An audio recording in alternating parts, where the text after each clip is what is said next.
यो ब्रह्माणं विदधाति पूर्वं यो वै वेदांश्च प्रहिणोति तस्मै तं देवमात्मबुद्धिप्रकाशं मुमुक्षुर्वै शरणमहं प्रपद्ये। ॐ शान्ति शान्ति शान्तिः। शङ्करं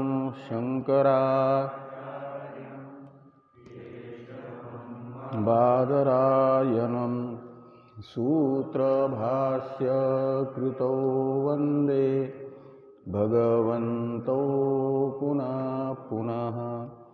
ईश्वरो गुरुरात्मेति मूर्तिभेदविभागिने व्योमवद्व्याप्तदेहाय दक्षिणामूर्तये नमः। ॐ शान्ति शान्ति शान्तिः।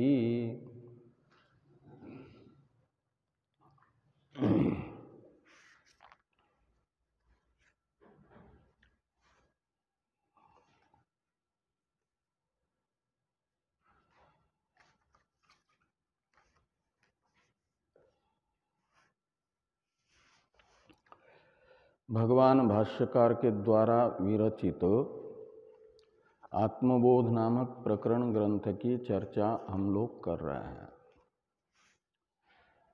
इस ग्रंथ के 64वें श्लोक तक की चर्चा हम लोग कर चुके हैं। 65वें श्लोक की चर्चा प्रारंभ होनी है।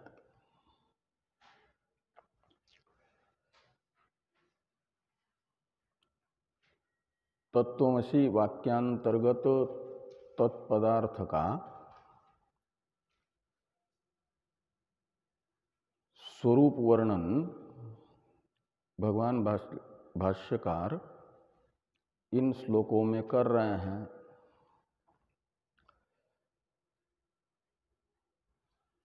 तो 60वें श्लोक में श्रुति तत्पदार्थ को कैसा बताती है इसका वर्णन करते हुए कहा गया था, न तत्र सूर्यो भाति न चंद्र तारकम। यह श्रुति ब्रह्म को परतः अप्रकाश्य स्वयं प्रकाश बता रही है। तो ज्ञान के साधन अतीन्द्रिय वस्तु के विषय में सनातनियों के पास दो है। ज्ञान के साधन भूत एक तो है श्रुति और दूसरी है स्मृति। तो गीता रूपी स्मृति भी ये बता रही है, न तद्भासेते सूर्यो न शांको न पावकः इत्यादि से, कि तत्पदार्थ परतः अप्रकाश्य है और स्वयं प्रकाश है। जो बात तत्पदार्थ के स्वरूप के विषय में श्रुति स्मृति ने बताई, भाष्यकार भगवान ने अपने शब्दों से 62वें श्लोक में और 63वें श्लोक में बताई है। ये बताया कि वह सबका अवभाषक है, सर्वावभाषकत्व है उसमें, और स्वयं भासमानत्व है। ब्रह्म से अतिरिक्त सभी के सभी ब्रह्म प्रकाश्य है और ब्रह्म स्वप्रकाश है। इसे 62वें श्लोक में स्वयं अंतर्बहिर्व्याप्य भासेन अखिलं जगत ब्रह्म प्रकाशते वह्नि प्रतप्तायस पिंडवत इस श्लोक में बताया गया। अग्नि से तपा हुआ आयसपिंड यानी लोहे का गोला जैसे अपने में विद्यमान अंदर बाहर से लोहे के गोले में विद्यमान अग्नि से प्रकाशित होता है और अग्नि अपने आप को भी प्रकाशित करता है, यानी अपने से अन्य लोहा रूप वस्तु जो अग्नि की प्रकाश्या है उसमें व्याप्त होकर के उसे भी प्रकाशित कर रहा है और स्वयं को भी प्रकाशित कर रहा है। इसका अर्थ हुआ पर प्रकाशक है और स्वयं प्रकाश है। जो स्वयं प्रकाश वस्तु हैं वही अन्य की प्रकाशक हो सकती है। और मरुमरीचिका के दृष्टांत से 63वें श्लोक में ये समझाया कि जगत का अधिष्ठानभूत ब्रह्म तो अपने में अध्यस्त जगत से अतिरिक्त है, लेकिन ब्रह्म में अध्यस्त जगत ब्रह्म से अतिरिक्त नहीं है। अतिरिक्त किसको कहा जाएगा? जो अन्य सत्ता निरपेक्ष सत्तावान है उसे तो कहा जाएगा अतिरिक्त। दूसरे की सत्ता की अपेक्षा किए बिना जो सत्तावान है उसे कहा जाएगा अन्यतः, बाकी से अतिरिक्त। और जिसको अपना अस्तित्व सिद्ध करने के लिए दूसरे के अस्तित्व की अपेक्षा होती है, अन्य सत्ता सापेक्ष सत्तावान जो है उसे कहा जाता है अनतिरिक्त। जिसकी सत्ता की अपेक्षा है अपनी सत्ता सिद्ध करने के लिए, उससे वो भिन्न नहीं हो सकता। तो ब्रह्म में अध्यस्त समस्त जगत को अपनी सत्ता सिद्ध करने के लिए ब्रह्म सत्ता की अपेक्षा है, इसलिए माना जाएगा ब्रह्म में अध्यस्त जगत ब्रह्म से अतिरिक्त नहीं है। और ब्रह्म को अपनी सत्ता को सिद्ध करने के लिए अपने में अध्यस्त जगत की अपेक्षा नहीं है। जगत सत्ता निरपेक्ष सत्तावान है ब्रह्म, इसलिए ब्रह्म हो जाएगा अतिरिक्त। अध्यस्त वस्तु से अधिष्ठान अतिरिक्त कहलाता है, अन्य कहलाता है, लेकिन अधिष्ठान से अध्यस्त वस्तु अन्य नहीं कहलाती। तत्व दृष्टि से वह अधिष्ठान रूप ही होती है। उसी दृष्टि से 63वें श्लोक में ये कहा कि जगत तो ब्रह्म से अन्य है, विलक्षण है का मतलब, लेकिन जगत ब्रह्म से विलक्षण नहीं है। जगत ब्रह्म से विलक्षण यानी अतिरिक्त क्यों नहीं है, अन्यत क्यों नहीं है? इसलिए कि जगत को अपना अस्तित्व सिद्ध करने के लिए ब्रह्म के अस्तित्व की अपेक्षा है। ब्रह्म सत्ता सापेक्ष ही सत्तावान जगत है, इसलिए उसे ब्रह्म से अतिरिक्त नहीं कहा जा सकता। जगत के तरह ब्रह्म को अपनी सत्ता को सिद्ध करने के लिए जगत सत्ता की अपेक्षा नहीं है, वो स्वतः सत्ता का। जैसे स्वयं प्रकाश है ऐसे स्वयं सत्ताक है।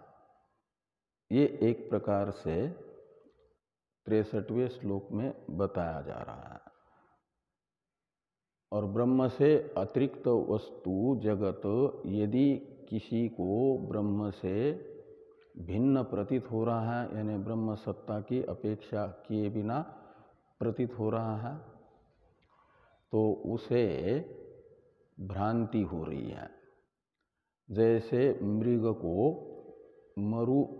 मरीचिका में जल की भ्रांति होती है, ऊषर भूमि में फैली हुई सूर्य किरणों में मृग को जल की भ्रांति होती है।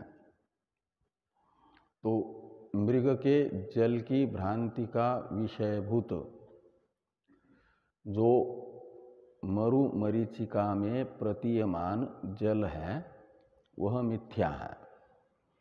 ऐसे ब्रह्म में अध्यस्त जगत स्वतः सत्ताक है, सत्य है, ऐसी यदि किसी को भ्रांति हो रही है तो उसके भ्रांति का विषयभूत जगत स्वतः सत्तामान उसे समझना, सत्ता वाला समझना, वो सूर्य किरणों में जल को सत्य समझना जैसा है वो मिथ्या ही। मिथ्या में सत्यत्व का भ्रम है। इसे बताया गया 63वें श्लोक के उत्तरार्ध में, ब्रह्मान्यत भाति चेत मिथ्या यथा मरीचिका, इससे। और 64वें श्लोक में ये बताया गया वेदांत का जो एक परम सिद्धांत है, अधिष्ठान से अतिरिक्त अध्यस्त वस्तु नहीं हुआ करती, अध्यस्त वस्तु का तात्विक स्वरूप उसका अधिष्ठान ही होता है। ये जो बताया गया है वेदांत में एक मुख्य सिद्धांत के रूप में, उसका वर्णन करते हुए 64वें श्लोक के पूर्वार्ध में बताया गया कि जो कुछ भी दिख रहा है या सुनाई दे रहा है, दिख रहा है का मतलब दिखता है वह रूप कहलाता है, नेत्र इंद्रिय का विषय, और सुनाई दे रहा है का मतलब नाम, शब्द। इसलिए यत यत दृश्यते श्रूयते, इससे बताया गया जो भी नाम और रूप है, यत दृश्यते इससे बताया गया रूप को, और यत श्रूयते से बताया गया नाम को। तो जो नाम रूपात्मक जगत है, नाम रूप ही जगत है, वाच्यवाचक कहो, अभिधान अभिधेय को छोड़ करके जगत नाम का कोई स्वतंत्र पदार्थ ही नहीं। तो ये नाम रूप कैसा है, तो कहते हैं ब्रह्मणो अन्यत तत् न भवेत। तो तत् यानी नाम तथा रूप, और नाम रूप का मतलब हुआ जगत। तो जगत ना ब्रह्म से अतिरिक्त नहीं है का अर्थ हुआ वह अपने तत्व दृष्टि से अपने अधिष्ठान भूत ब्रह्म रूप ही है। कौन? जगत। तो कहा जगत यदि ब्रह्म से अतिरिक्त नहीं है, ब्रह्म रूप ही है, तो उसकी ब्रह्म रूपता का दर्शन कब किससे होता है, कैसे होता है? कहते तत्व ज्ञानाच्च तद ब्रह्म, तत् यानी वो नाम रूपात्मक जगत वो ब्रह्म है। सर्वम खल्विदम ब्रह्म, सारा जगत ब्रह्म ही है। लेकिन कब? तो कहते हैं तत्व ज्ञानात्। सारे जगत को उसके तात्विक स्वरूप से देखना होगा, यानी ब्रह्म रूप से देखना होगा, तो ब्रह्म जगत के ब्रह्म विषयक अज्ञान को निवृत्त करना जरूरी है। ब्रह्म है तत्वतः, क्या जगत है तत्वतः ब्रह्म ही, लेकिन जगत का जो तात्विक स्वरूप है ब्रह्म, तद विषयक अज्ञान जब तक बुद्धि में रहेगा तब तक जगत का जो अध्यस्त रूप है नाम रूप, यही प्रतीत होगा सत्य। और अज्ञान मिट जाए तत्व विषयक, तो फिर जगत का नाम रूप प्रतीत न हो करके ब्रह्म ही ब्रह्म प्रतीत होगा। जैसे रस्सी का अज्ञान दूर होने पर सर्पादि की प्रतीति न हो करके रस्सी ही रस्सी प्रतीत होती है, ऐसे ब्रह्म ही ब्रह्म प्रतीत होगा। वह अज्ञान किससे दूर होगा? ज्ञान से। तत्वमसि महावाक्य से उत्पन्न हुआ जो अहम ब्रह्मास्मि, ये ज्ञान है, इस ज्ञान से तत्व विषयक अज्ञान दूर होगा। फिर तत्व विषयक अज्ञान ही तो कारण था अध्यस्त वस्तु के सत्य रूप से भाषित होने में। वह अज्ञान रूपी कारण के न रहने से अध्यस्त जो कार्य है वह भी कार्य रूप से नहीं रहेगा, तत्व रूप से रहेगा, और तत्व है ब्रह्म। इसलिए कहा तत्व ज्ञानाच्च तद्ब्रह्म। ये नाम रूपात्मक जगत तत्व ज्ञान से ब्रह्म रूप ही प्रतीत होगा। वो ब्रह्म कैसा है? तो कहते सच्चिदानंदम अद्वयम। वो नित्य ज्ञान तथा नित्य आनंद स्वरूप है, और अद्वय है का मतलब सजातीय विजातीय वस्तुओं से रहित है। तो इस प्रकार ये अद्वैत का प्रतिपादन भगवान भाष्यकार ने किया। कहते हैं अद्वैत ब्रह्म का ही, सच्चिदानंद स्वरूप अद्वैत ब्रह्म का ही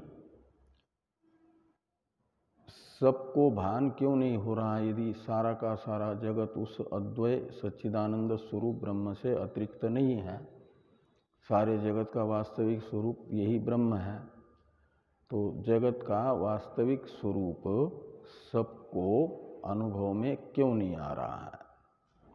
इस प्रश्न का उत्तर 65वें श्लोक में भगवान भाष्यकार दे रहे हैं। 65वें श्लोक का उच्चारण कर लें। सर्वगम सच्चिदात्मानं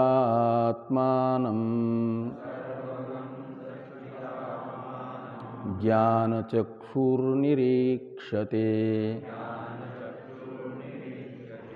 अज्ञानचक्षुर्नेक्षेत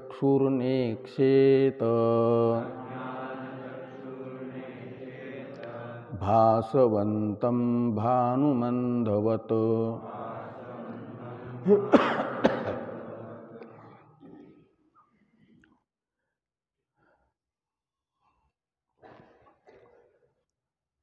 तो जब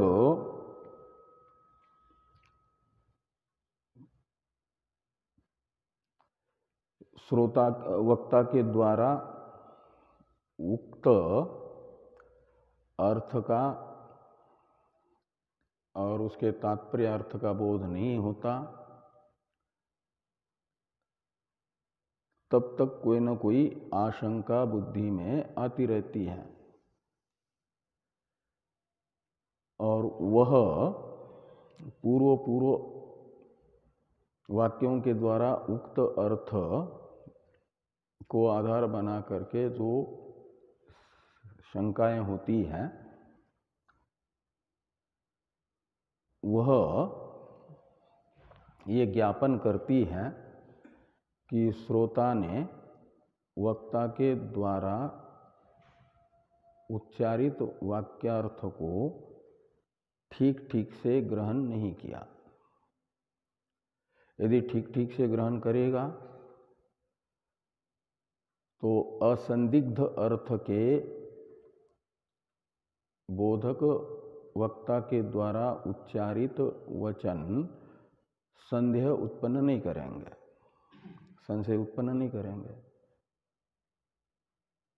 तो भगवान भाष्यकार ने जो ये बताया पहले कि नाम रूपात्मक जगत ब्रह्म ही है, ये संशयास्पद बात है क्या? संदेह उत्पन्न करने वाला वाक्य है क्या? लेकिन ये संदेह हुआ, शंका हुई कि यदि नाम रूपात्मक जगत ब्रह्म ही है तो सबको जगत का तात्विक स्वरूप सच्चिदानंद स्वरूप अद्वय ब्रह्म ही क्यों प्रतीत नहीं हो रहा, क्यों उसका अनुभव नहीं हो रहा? इसका उत्तर भगवान भाष्यकार पहले दे चुके हैं इस श्लोक के पूर्ववर्ती श्लोक के तृतीय पाद में ही। ब्रह्मरूप जगत है जरूर, लेकिन जगत का ब्रह्म स्वरूप कब प्रतीत होता है? तो ये बताया कि तत्वज्ञानात्, तत्वज्ञान रूपी नेत्र खुले होने पर ज्ञान नेत्र से नाम रूपात्मक जगत का तात्विक स्वरूप सच्चिदानंद अद्वय ब्रह्म भासता है। ये पहले कहा है ना। तो ये यदि तत्वज्ञानात् तद ब्रह्म, इस वाक्य को ठीक ठीक से सुन करके वाक्यार्थ ग्रहण होता तो ये शंका होती क्या कि क्यों जगत का वास्तविक स्वरूप ब्रह्म सबको ज्ञात नहीं हो रहा है। ये शंका आती नहीं यदि तत्व ज्ञानात इस पद के अर्थ पर भी दृष्टि पहुंचती। नहीं पहुंची जिसकी, उसी की ये शंका है। इसलिए भगवान भाष्यकार ने कहा कि जिसका जिसका ज्ञान नेत्र खुला है उसे कहा जाता है ज्ञान चक्षु। कुल कितने चक्षु हैं आपके पास? 3। कौन से कौन से?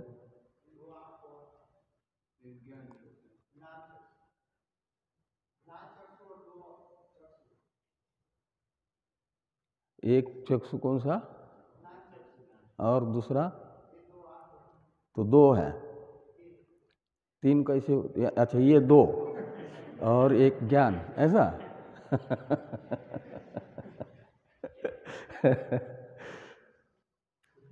ये दोनों मिलकर के एक नहीं है।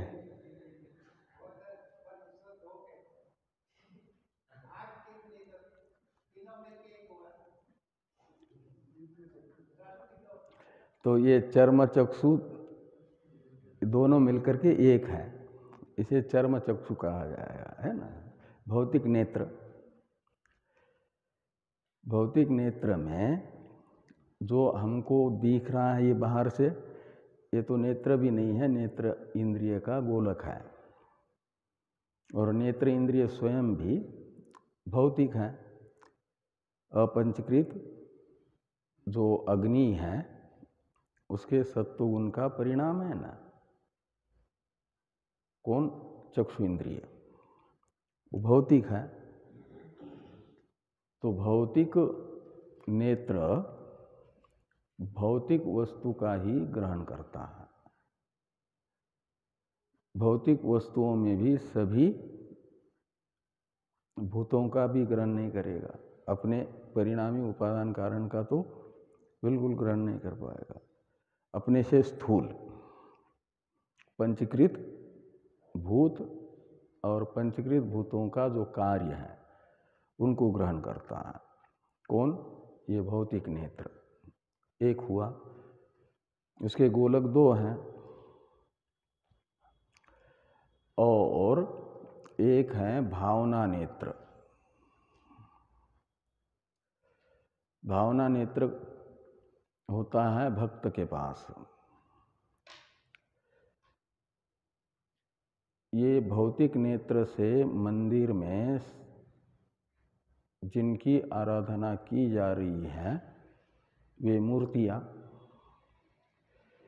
यदि पत्थर से बनी हैं तो भौतिक नेत्र उसे पत्थर ही बताएगा,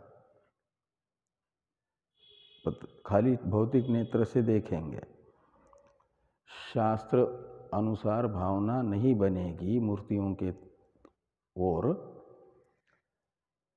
तो धातु की मूर्ति है तो धातु दिखेगा, पत्थर की मूर्ति है तो पत्थर मात्र दिखेगा, आकार विशेष में परिणत पत्थर दिखेगा। लेकिन भावना नेत्र खुला रहता है भक्त का, तो भावना से हम सनातनी लोग शिवलिंग में एक गोलाकार पत्थर मात्र न देख करके देखते हैं कि भगवान शिव है। ये कृष्ण की प्रतिमा को देख करके भगवान कृष्ण है, भगवान राम है। तो ये चर्म चक्षु राम को, कृष्ण को, शिव को, दुर्गा जी को दिखाता है क्या? वो देवता चर्म चक्षु के विषय नहीं है, भौतिक इंद्रिय के विषय नहीं है, भावना नेत्र से दिखता है। तो एक वो भावना नेत्र जिसका खुला है वो तो वो देखेगा, और जिसका भावना नेत्र बंद है वो पत्थर मात्र देखेगा। और ज्ञान नेत्र एक होता है, उससे जगत का तात्विक स्वरूप स्पष्ट होता है। वो है सच्चिदानंद अद्वय ब्रह्म। वो ज्ञान नेत्र से प्रतीत होगा, भौतिक नेत्र से भौतिक पदार्थ प्रतीत होगा, भावना नेत्र से अधिदैव जगत प्रतीत होगा, और तत्व प्रतीत होगा तत्व ज्ञान रूपी नेत्र से, ज्ञान नेत्र से। और एक चौथा भी चक्षु होता है, दिव्य चक्षु। या तो भावना से अपना नेत्र खोल लो, भावना नेत्र अपने पुरुषार्थ से, भक्ति से, नहीं तो व्यासादि की कृपा से प्राप्त होता है भावना नेत्र, दिव्य नेत्र। भगवान कृष्ण की कृपा से अर्जुन को प्राप्त हुआ, व्यास की कृपा से संजय को प्राप्त हुआ था। तो विराट रूप का दर्शन, वो दिव्य नेत्र प्राप्त होता है। तो भौतिक इंद्रियों के विषय भौतिक इंद्रिय से संलग्न होने पर मात्र गृहीत होते हैं। उन सब का ज्ञान अलौकिक सन्निकर्ष से, तर्कशास्त्र में एक अलौकिक सन्निकर्ष आता है, वह दूर होने पर भी आँख से दिखाई देगा। यहाँ से आपको व्हाइट हाउस में क्या चल रहा है इस समय, वो सब वैसे देखोगे जैसे स्वाध्याय कक्ष में बैठ करके क्या हो रहा है इस समय देख रहे हैं भौतिक नेत्र से। वो है भावना नेत्र, दिव्य नेत्र।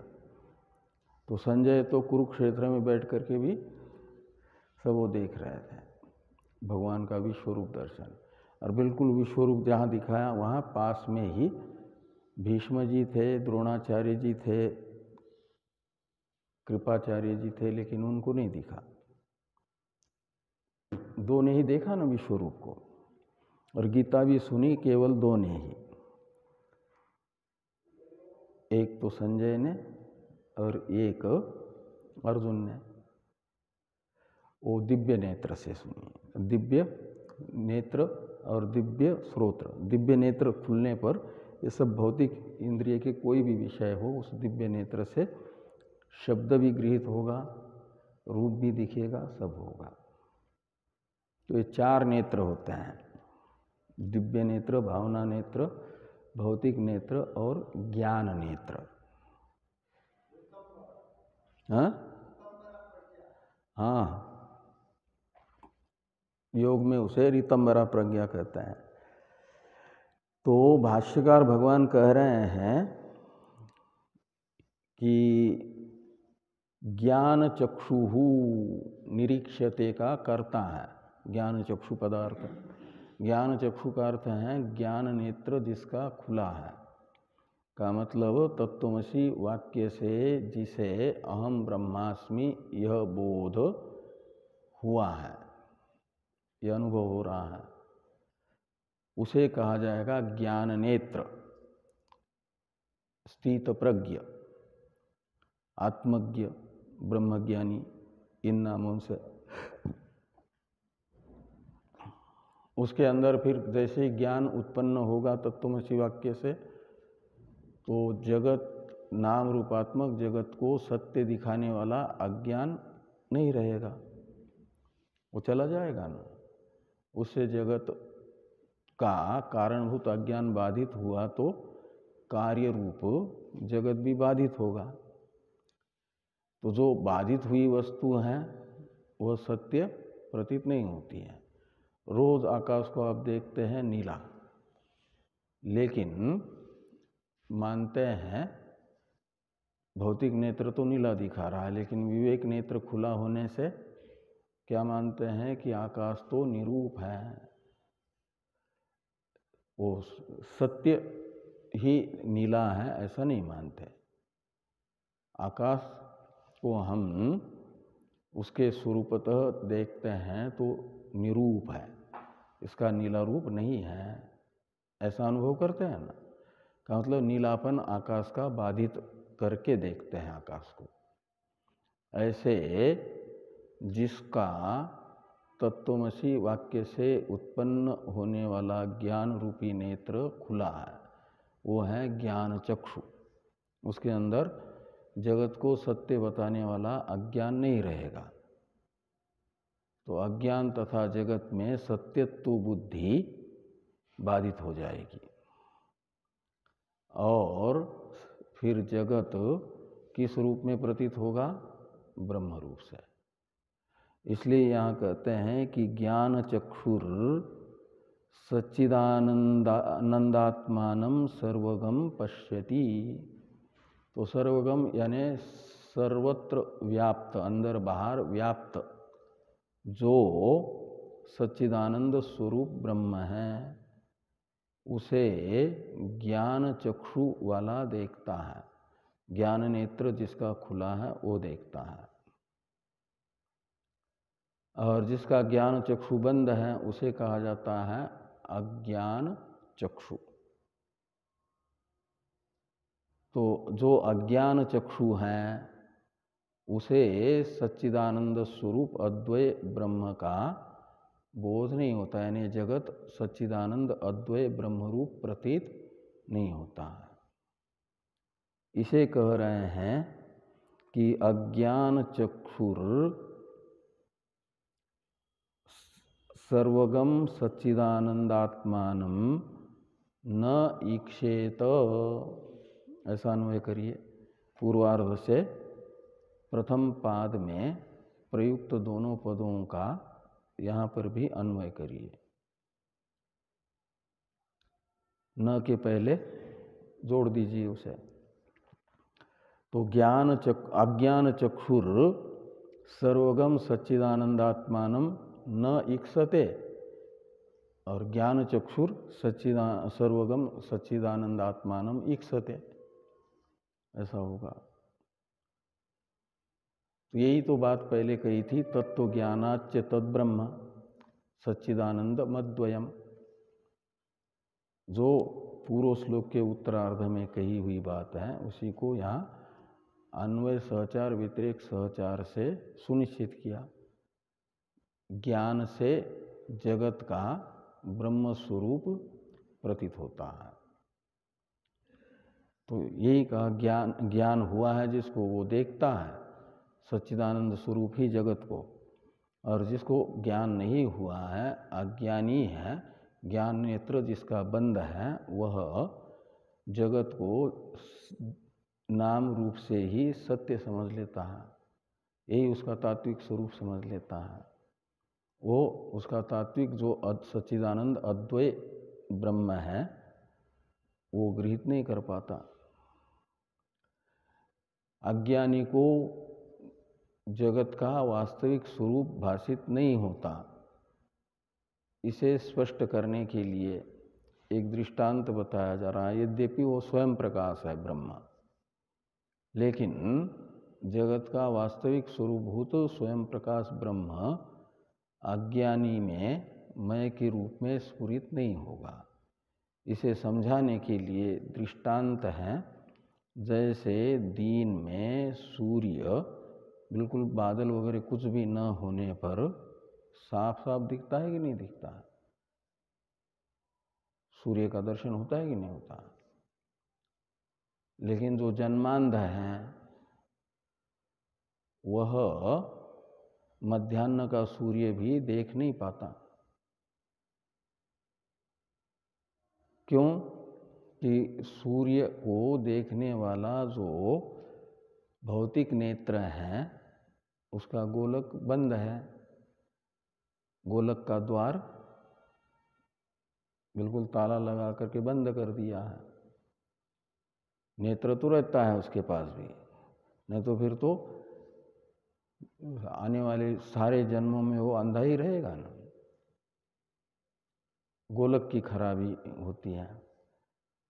तो ऑफिस जो किसी कमरे के अंदर बंद हो व्यक्ति, वो बाहर वालों को दिखेगा नहीं, और वो भी बाहर वालों को देख नहीं पाएगा।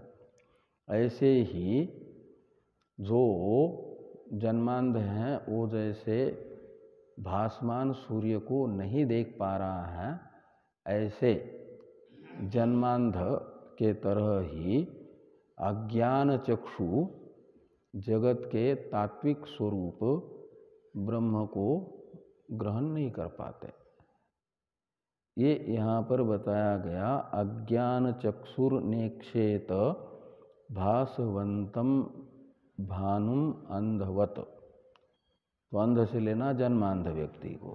वो जैसे भासमान सूर्य को नहीं भाषित देख पा रहा है, ऐसे अज्ञान चक्षु भी नहीं देख पाता सबको, जगत के पारमार्थिक स्वरूप को नहीं देख पाता। तो इस प्रकार ये जो 65वां श्लोक है इसकी चर्चा संपन्न होती है। आज 8:30 बजे तक ही पाठ होने हैं ना, इसलिए ये यहीं पर संपन्न होता है। और 9 बजे यानी 8:30 बजे तक ये चलेगा। अभी जो वेदांत सार चलना है, आधा घंटा बीच में आपको अवकाश की ज़रूरत है। 9 बजे मंदिर में पहुंचना, हनुमान जी के पूजा वगैरह वहाँ करके, आरती पुष्पांजलि करके यहाँ आएंगे। यहाँ फिर हनुमान जी की पूजा करेंगे, हनुमान चालीसा का पाठ करेंगे और वो हो जाएगा। फिर बाहर के भी महात्मा आएंगे, हनुमान जी का गुणगान करेंगे। ये सब कार्य संपन्न होगा। ओम पूर्णमदः पूर्णमिदं पूर्णात् पूर्णमुदच्यते पूर्णस्य पूर्णमादाय पूर्णमेवावशिष्यते। ओम शांति शांति शांति। शंकरं शंकराचार्यं